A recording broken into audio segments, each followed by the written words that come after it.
Sting there, and that was, I think, a barnstormer of a performance. Still to come, we have Mariah Carey, we have Robbie Williams, The Who, Pink Floyd, of course, and Paul McCartney. And that's just here in Hyde Park, of course. Then we're going out to Philadelphia, Graham Norton. There'll be some fantastic performances over there. I'm with Andrew Marr again. Obviously, politics has always been behind this event all over the world today. How do you think the politics will actually play out over the next few days? Well, there are three things that matter, really. Debt cancellation is virtually done, and that will be announced to a fanfare at Gleneagles. Right.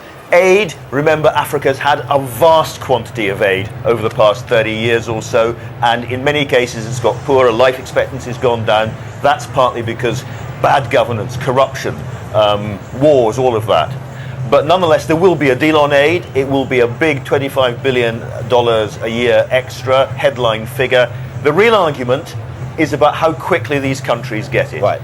Now, the guys who've been negotiating this today, ahead of the world leaders arriving, have done all right, but it's not been a great meeting, I think. They haven't made the kind of progress, and I think there's still going to be a confrontation about aid when Tony Blair and the rest of them get up to Gleneagles. That's not sorted.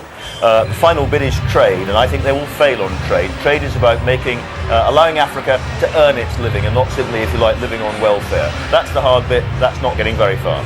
And you say it's not getting very far now. Does that mean that it won't get far by the time they meet later next week, or will it be... Yes, it does mean that. We might get some good words on aid. Possibly, that's the best. There is a very, very important global meeting on aid happening later this year. Maybe this process puts enough pressure on some of the key groups, the European Union, the United States, Japan, to get a breakthrough on aid later this year, but we're a long way away from that. I should just point out that if you're looking for the news, we've moved it from BBC One over to BBC Two because we're running a tiny bit late, so if you are searching for the news, just flip channels, it's over on Two. We're carrying on with the concert here on One until it ends, of course.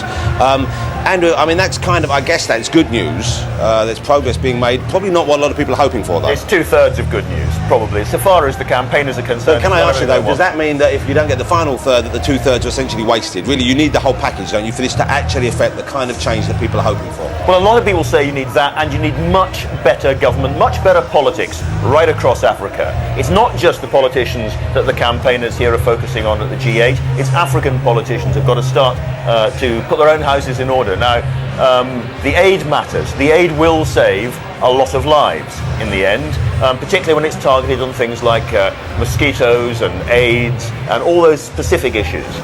There's no doubt that debt cancellation really does help some of the poorest countries in the world.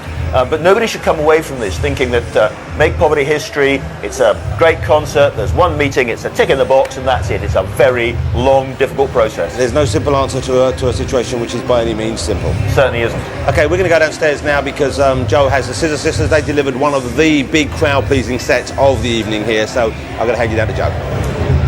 Hey, there you go. You've just been described as the crowd pleasers tonight. Oh, hey, that's good. Right, how was it for you?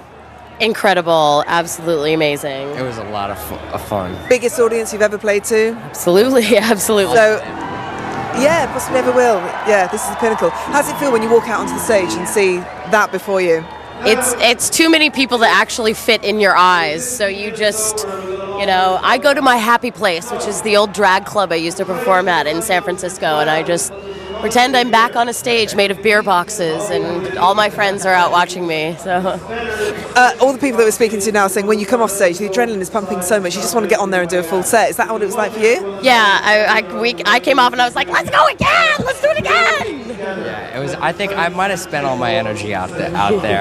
You've always got more energy, Jake. There's always more. You never spend. And it was really important to you to come and do this to support Live 8, yeah? Absolutely. We were all there the first time around. We were kids when we watched the first Live Aid. It was a huge deal then, and it's an even bigger deal now. The fact that we have the opportunity to actually eradicate poverty in our lifetime is a huge opportunity, and it's something that we cannot not be a part of. Absolutely. I've got to wrap it up there. I'm really sorry. March. And we just want everyone to participate in the march. We've got to go over to the stage now because there's someone on stage. Fantastic evening. I can't believe that there are so many attractive people here. Everybody is attractive except for that man.